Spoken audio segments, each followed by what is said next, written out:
Good morning students. आज हम फिर एक नया वीडियो लेकर आपके सामने हैं। आज की वीडियो में हम फीमेल गेमेटोफाइट के बारे में चर्चा करेंगे। मेल गेमेटोफाइट के बारे में हम कल चर्चा कर चुके हैं। आज हम फीमेल गेमेटोफाइट की स्ट्रक्चर और डेवलपमेंट के साथ ही हम बात करेंगे कि किस प्रकार से ओव्यूल की संरचना होती है, ओव्यूल कैसे बना होता है और अंडक जो है उनका निर्माण किस प्रकार से होता है, उसका डेवलपमेंट कैसे होता है, ये सब कुछ आज हम देखेंगे। जैसे अपन ने मेल गेमिट बनाए थे, वैसे आज फीमेल गेमिट बनाएंगे। तो लेट्स वी स्टार्ट नाउ। आज हम शुरू करते हैं। देखिए बच्चों, ये फीमेल पार्ट है जिसके बारे में, फ्लावर का फीमेल पार्ट जिसके बारे में आपको मैंने पहले भी बताया था कि सबसे ऊपर की तरफ जो चपटा भाग है इसको बोलते हैं स्टिग्मा वर्तिकाग्र। उसके बाद में नलिकीय रूप में ये जो भाग है इसको बोलते हैं स्टाइल वर्तिका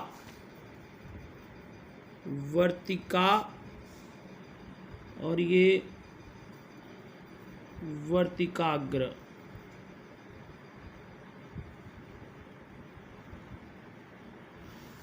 और सबसे नीचे की तरफ जो फूला हुआ भाग है वो ओवेरी या अंडाशय है। तो यहाँ पर ये आवर्तबीजी पादपों में जो मादा जननांग होता है, इन तीनों चीज़ों को मिलाकर इसको हम बोलते हैं गाइनोइसियम या जायांग या यहाँ लिख देता हूँ गाइनोइसियम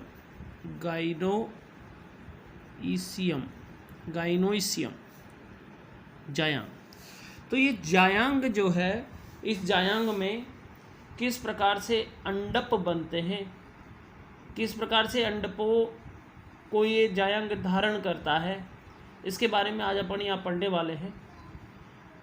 अंडप, यहाँ ये जो अंडाशय है, इस अंडाशय के अंदर ये जो आप गोल गोल रचनाएं देख रहे हैं, इनको बोलते हैं अंडप। अंडप बीजांड को धारण करने वाली वास्तव में रूपांतरित पर्ण होती है। बीजांड जो धारण करेगा, उसको बीजांड को जो धारण करेगा वो होता है ओव्यूल, और ये वास्तव में एक रूपांतरित पर्ण होती है। इसलिए इसको कहा जाता है गुरु बीजाणु पर्ण या मेगा स्पोरोफिल, गुरु बीजाणु पर्ण। वहाँ पर जब कल हमने पढ़ा था वहाँ था माइक्रोस्पोरोफिल, ये है मेगा स्पोरोफिल, गुरु बीजाणु पर्ण। यहाँ पर वर्तिका, अंडाशय, ये तीनों मिलकर जो गाइनोसियम बना रहे हैं। यहाँ इन गाइनोसियम के पार्ट में ओवेरी के अंदर होते हैं ओव्यूल, और ओव्यूल को जो रचना धारण करती है या ओव्यूल जिससे बना होता है वो वास्तव में एक पर्ण होती है, जिसको क्या बोलते हैं, गुरु बीजाणु पर्ण कहते हैं। अगर ये अंडाशय के अंदर ये ओव्यूल अलग अलग होते हैं, अंडप यदि अलग अलग हैं, तो उस स्थिति में ऐसे अंडाशय को वियुक्तांडपी या एपोकार्पस कहते हैं। ये अपन ने कक्षा 11 में पढ़ा था। वियुक्तांडपी अंडाशय, अलग अलग अंडाशय, अंडाशय के अंदर अंडप, अंडाशय नहीं, अलग अंडाशय के अंदर स्थित अंडप। यदि अलग अलग हैं तो अंडाशय कहलाएगा वियुक्तांडपी या एपोकार्पस, और यदि ये अंडप संयुक्त हैं तो ये कहलाएगा युक्तांडपी या सिनकार्पस प्रकार का अंडाशय। तो ये हमने अभी यहाँ पर इसकी आउटर स्ट्रक्चर देखी है। अब इस आउटर स्ट्रक्चर के बाद में हम बात करेंगे मादा युग्मकोद्भिद या गुरु बीजाणु की संरचना कैसी होती है और उसका डेवलपमेंट कैसे होता है। शुरुआत करेंगे उसके डेवलपमेंट से। जब मादा गुरु बीजाणु का विकास प्रारंभ होता है, तो विकास के प्रारंभ में, एक मिनट रुकिए, विकास के प्रारंभ में आप ये देखें, इसे बिल्कुल ध्यान से देखना। विकास के प्रारंभ में गुरुबीजांड काय के हाइपोडर्मिस की कोई एक कोशिका विभाजन प्रारंभ करती है, जिसे प्रसपू कोशिका कहते हैं। ये आप जो ये स्ट्रक्चर देख रहे हैं, इसमें बहुत सारी कोशिकाएं हैं। ये इन कोशिकाओं को हाइपोडर्मिस सेल्स कहते हैं। ऊपर की तरफ जो कोशिकाएं हैं इनको कह रहे हैं हाइपोडर्मिस सेल्स। इन हाइपोडर्मिस सेल्स में से कोई भी एक कोशिका जो है सर्वप्रथम विभाजन प्रारंभ कर रही है, ये पहली विभाजन प्रारंभ कर रही है, इसको बोल रहे हैं प्रसपू या आर्किपोरियल इनिशियल सेल। जैसे हमने नर बीजाणु वो नर युग्मकोद्भिद के विकास में पढ़ा था, वहाँ भी था ये प्रपसु कोशिका, यहाँ पर भी है आर्किपोरियल इनिशियल सेल, यानी जो कोशिका सर्वप्रथम विभाजन प्रारंभ करती है। इस कोशिका की विशेषता होती है कि ये अन्य कोशिकाओं की तुलना में थोड़ा सा बड़े आकार की होगी और इसके अंदर इसका केंद्रक भी स्पष्ट रूप से दिखाई देता है। जब ये कोशिका थोड़ी बड़ी हो जाती है, इसका केंद्रक स्पष्ट दिखाई देता है, तो इस कोशिका में अब एक पहला विभाजन होता है, जिस विभाजन को बोलते हैं परिणतिक विभाजन। परिणतिक विभाजन के कारण इसके परतों की संख्या में वृद्धि होती है और परिणतिक विभाजन होने पर यहाँ बाहर की तरफ एक लेयर बनती है और अंदर की तरफ एक दूसरी लेयर बनती है। तो बाहर की तरफ जो कोशिका की परत बनी है, इसको तो बोलते हैं प्राथमिक भित्ति कोशिका या प्राइमरी पैराइटल सेल, प्राथमिक भित्ति कोशिका।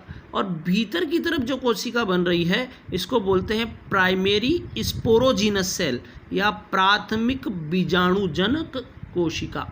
प्राथमिक बीजाणुजनक कोशिका वो कोशिका होती है जो कि बीजाणु मात्र कोशिका का कार्य करती है, क्योंकि वास्तव में गुरु बीजाणु जनन जिस कोशिका को करना है वो कोशिका कौन सी है, ये प्राइमरी स्पोरोजीनस सेल ही है। गुरु बीजाणु जनन अब प्रारंभ होने वाला है। यहाँ पर पहले एक बार परिणतिक विभाजन हो चुका है। अब गुरु बीजाणु जनन का जब प्रारंभ होगा तो प्रारंभ में ये मेगास्पोर मदर सेल, यहाँ पर ये प्राथमिक भित्ति कोशिका जो है ये तो दो कोशिकाएं बना देगी, ये तो कौन सा विभाजन करेगी, समसूत्री विभाजन। लेकिन दूसरी तरफ ये जो मेगास्पोर मदर सेल थी, ये मेगास्पोर मदर सेल अपने आकार को बढ़ाएगी। पहले इसका आकार छोटा था, अब आकार बढ़ेगा। आकार बढ़ने का मतलब है इसका कोशिका द्रव्य बढ़ेगा। कोशिका द्रव्य बढ़ेगा तो केंद्र का आकार भी बढ़ेगा, तो कोशिका का आकार स्वतः ही बढ़ जाएगा। जब कोशिका का आकार बढ़ जाएगा तो कोशिका विभाजन के लिए तैयार हो जाएगी। अब कोशिका जब विभाजन करेगी तो यहाँ पर विभाजन होगा, कौन सा वाला विभाजन होगा बच्चों, यहाँ अर्धसूत्री विभाजन प्रथम। अब अर्धसूत्री विभाजन प्रथम होगा तो उस स्थिति में यहाँ आप देखें आगे की तरफ, जैसे ही अर्धसूत्री विभाजन प्रथम हुआ, ऊपर वाली कोशिका तो अपना विभाजन जारी रख रही है, वहाँ तो 2 बनी थी, 2 के बाद 4 बन गई, समसूत्री विभाजन जारी था वहाँ। लेकिन यहाँ पर ये जो इस मेगास्पोर मदर सेल है, ये मेगास्पोर मदर सेल जो है ये डायड बनाती है। डायड यानी द्वयक। द्वयक मतलब 2 कोशिकाओं का एक समूह। जब ये डायड बन जाएगा तो डायड बनने के बाद में ये डायड फिर वापस से मियोसिस सेकंड करता है। अर्धसूत्री विभाजन द्वितीय। अर्धसूत्री विभाजन द्वितीय होगा तो यहाँ पर ये डायड जो है इससे कुल कोशिकाएं बनेगी 4। आप देख सकते हैं यहाँ पर एक ये बड़ी कोशिका तो सबसे नीचे की तरफ, इसके ऊपर दूसरी, ये तीसरी और ये चौथी। शेष ऊपर की तरफ भी विभाजन जारी है। ऊपर जो प्राइमरी पैराइटल सेल थी ये भी विभाजन जो है ये प्रारंभ रखती है, क्योंकि इसको बाह्य भित्ति बनानी है, ठीक है। और यहाँ पर ये मियोसिस सेकंड जब हुआ तो मियोसिस सेकंड होने पर यहाँ आप देख पा रहे हैं कि यहाँ पर कितनी कोशिकाएं बन गई है, 4 कोशिकाएं बन गई है। अब इनमें गुणसूत्रों की संख्या, क्योंकि अर्धसूत्री विभाजन हुआ है तो गुणसूत्रों की संख्या स्वतः ही क्या हो गई, आधी हो गई, ठीक है। तो लेकिन इनमें गुणसूत्रों की संख्या अपने आप क्या हो गई, आधी हो गई। अब यहाँ पर 4 कोशिकाएं तो बन गई है, लेकिन इन 4 कोशिकाओं में इन 4 कोशिकाओं में से अब आगे के डायग्राम को यदि अपन देखें, केवल मैं इसका इंटरनल स्ट्रक्चर केवल ये पार्ट दिखाऊंगा अब, तो यहाँ पर माइटोटिक डिवीजन होता है, अब समसूत्री विभाजन होता है। कौन सी कोशिका में? इस सबसे नीचे वाली कोशिका में। और ये शेष बची हुई ऊपर की जो कोशिकाएं हैं, ये तीनों कोशिकाएं जो है धीरे धीरे डीजनरेट होने लगती है, यानी नष्ट होने लगती है। ये धीरे धीरे जब नष्ट होने लगेगी तो सिकुड़ कर एक स्थान पर चली जाएगी। और यहाँ पर ये जो नीचे वाली कोशिका थी, कौन सी? बड़ी कोशिका।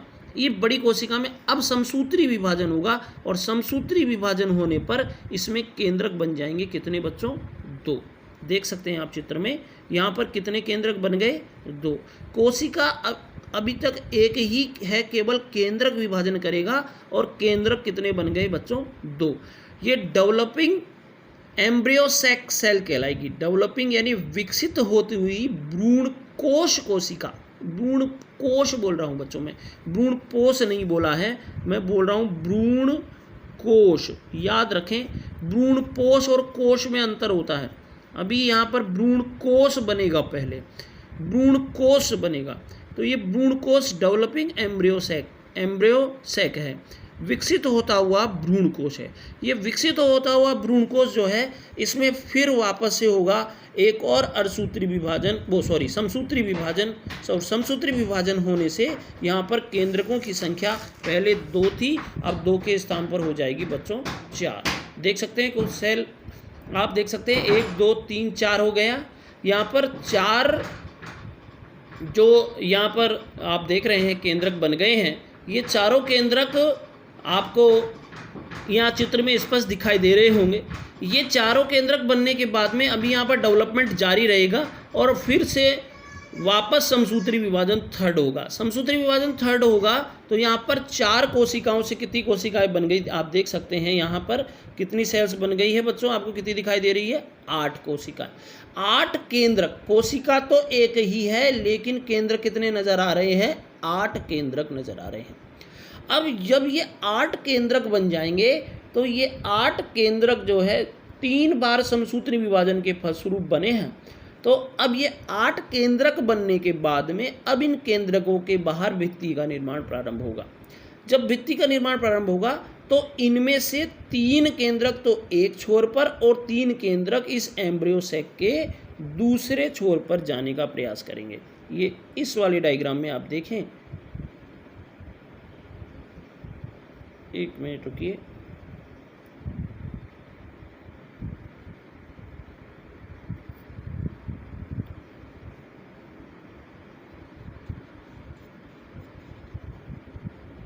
ये देखिए, यहाँ देखिए आप, तो ये देखिए पोलर न्यूक्लियाई 2 मध्य में तो 2 केंद्रक आ गए, और 3 केंद्रक एक छोर की ओर और 3 केंद्रक दूसरे छोर की ओर चले गए। ध्यान से देखना बच्चों, यहाँ पर 3 केंद्रक जो हैं ये तो N है, और ये वाले भी 3 क्या है? N। लेकिन केंद्रक जो मध्य में आ गए हैं, ये दोनों केंद्रक आपस में मिल जाएंगे और एक ही सेल का रूप धारण करेंगे। पहले ये केंद्रक ही थे, अब ये कोशिका में परिवर्तित हो रहे हैं।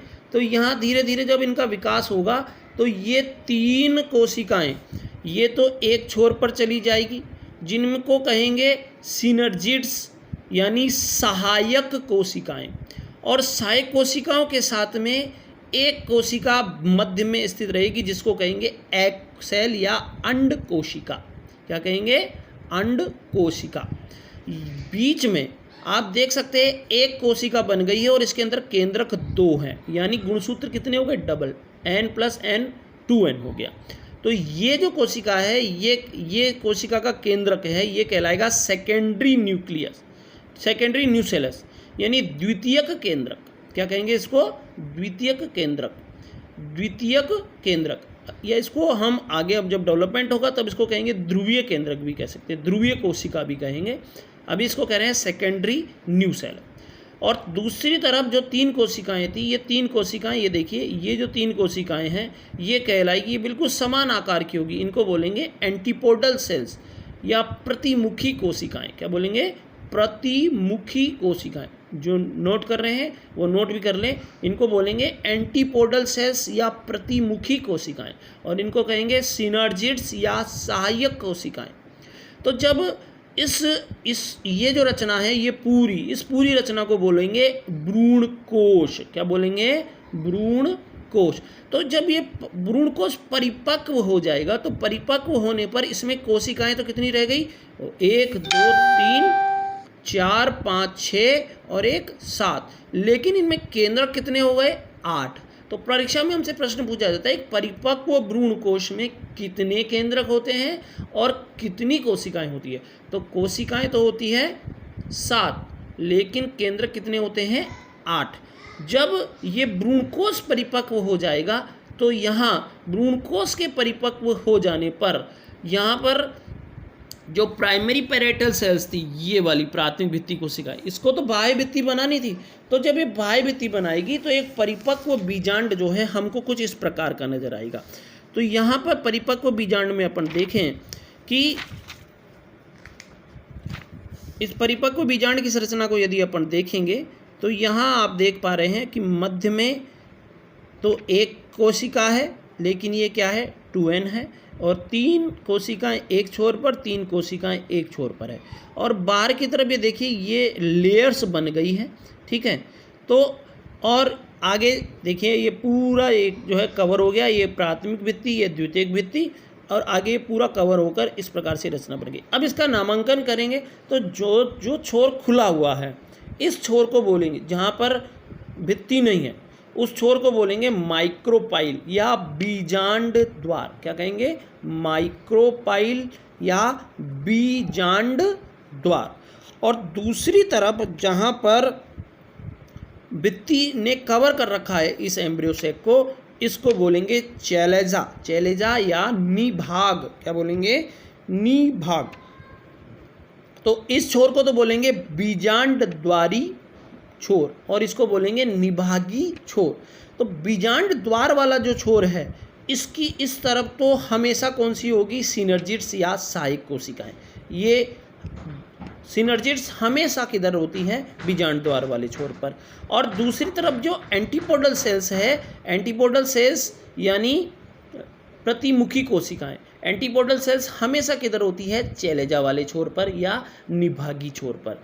और इसके बाहर की तरफ ये डॉट डॉट्स आप देख रहे हैं, इसको बोलते हैं न्यूसेलस या कहें कि हिंदी में इसको बोलेंगे इसका पोषक द्रव्य केंद्रक। ये जो कोशिका बनी है, ये जो क्या कह रहे हैं, इसको बीजांड कह रहे हैं। इस बीजांड का पोषक द्रव्य है ये न्यूसेलस, ये न्यूसेलस। तो ये न्यूसेलस जो है यहाँ पर रहेगा इसके चारों तरफ। दूसरी तरफ ये जो रचना अभी आप ये देख रहे हैं, ये पूरी रचना जो है ये जिस छोर से, जिस व्रंतनुमा एक रचना से जाकर जुड़ेगा अंडाशय के साथ, उस व्रंतनुमा रचना को कहेंगे बच्चों हाइलम या नाभिका। और जहाँ पर जाकर ये टच होगा, ये टच हो रहा स्थान, इसको कहेंगे नाभिका। और ये कहलाएगा फनिकल। ये जो व्रंत है इसको बोलेंगे बीजांड व्रंत या फनिकल। ये है बीजांड व्रंत, ये पूरा है बीजांड और ये है बीजांड व्रंत। तो ये आपसे परीक्षा में जो है ये 2 प्रकार से पूछा जाता है।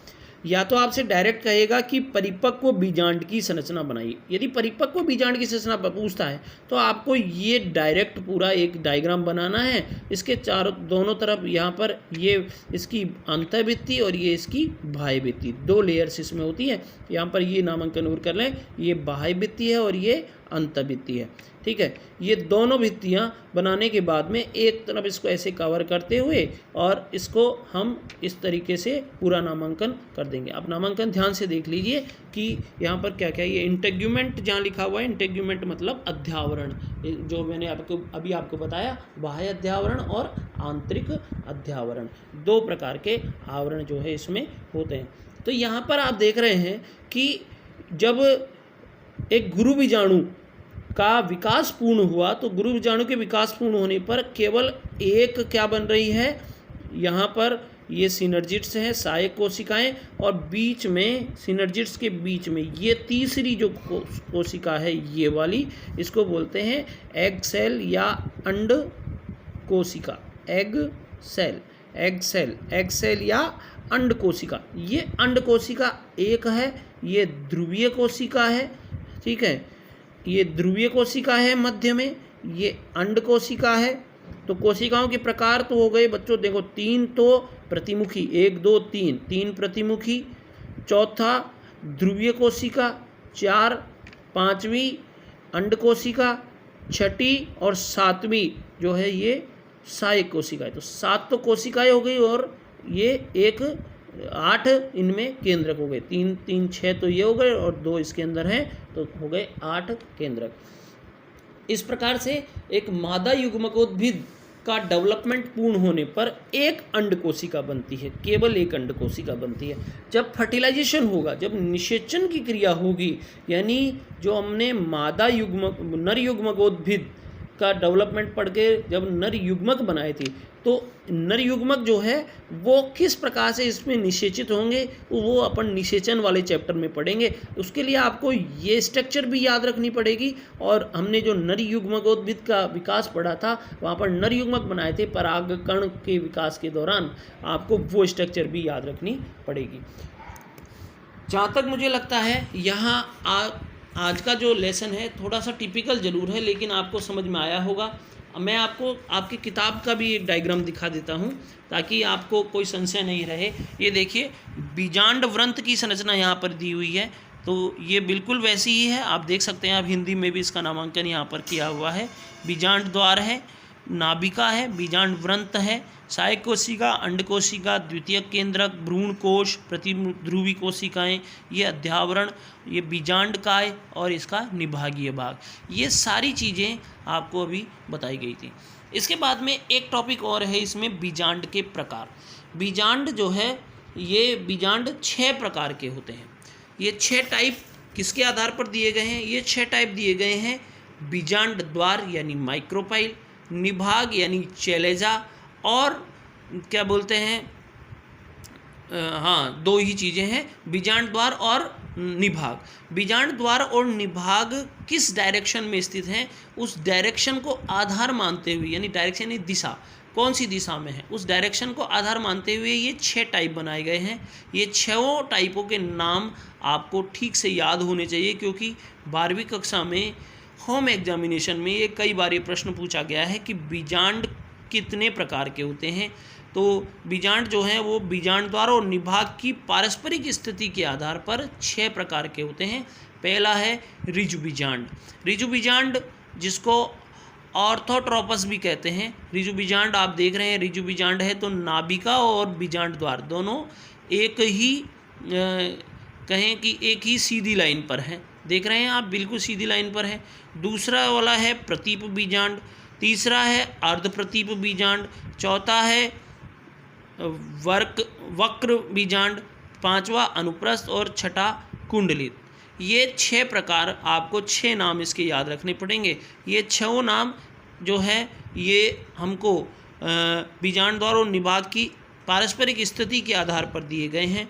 तो यहाँ पर हमें ये विशेष रूप से जो ध्यान रखना है वो ऋजु बीजांड है, क्योंकि ऋजु बीजांड जो है ये हमें सीधा कंपटीशन में पूछता है, या कहेगा कि पॉलीगोनेसी या पाइपेरेसी कुल के पौधों में या जिम्नोस्पर्मी पादपों में, अधिकांश जिम्नोस्पर्मी पादप जो होते हैं उनमें ऋजु बीजांड ही पाया जाता है। यानी यहाँ अपन जिम्नोस्पर्मी एंजियोस्पर्म पढ़ रहे हैं, लेकिन जिम्नोस्पर्मी जो पादप हैं उनमें तो ऋजु बीजांड पाया जाता है।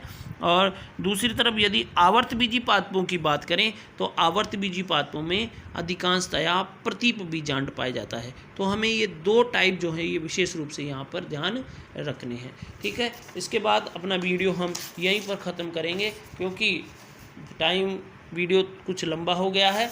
हम कल जो है इस पार्ट से संबंधित कुछ क्वेश्चंस जो है वो कल अपन करेंगे। तो सभी बच्चे जो है अभी तक जो ये 2 चैप्टर आपको कंप्लीट हो चुके हैं लगभग, तो ये दोनों चैप्टर आप ठीक से पढ़ें, याद करें। कोई चीज़ नहीं समझ में आए तो आप बहुत ही पोलाइटली रूप से मेरे को फ़ोन करके या कमेंट करके आप जो है मेरे से पूछ सकते हैं। ठीक है, यदि अभी कल मेरे पास एक बच्चे का फ़ोन आया था, उसने कहा कि गुरुजी मेरे को आपका वीडियो नहीं मिला, तो हो सकता है कि किसी बच्चे के पास वीडियो थोड़ा लेट पहुंच रहा हो। तो आप यदि चैनल को सब्सक्राइब करेंगे और लाइक करेंगे तो सब्सक्राइब करने पर आपको तुरंत ही वीडियो का नोटिफिकेशन जो है वो आपको मिल जाएगा। तो यदि वहाँ से भी नहीं मिले तो आप डायरेक्ट यूट्यूब पर जाएं और वहाँ पर सर्च के ऑप्शन में जाकर लिखें विकास टेलर बायोलॉजी क्लासेस। यदि आप ऐसा भी लिखेंगे तो भी आपको मेरे वीडियो वहाँ पर उपलब्ध होंगे। Thank you.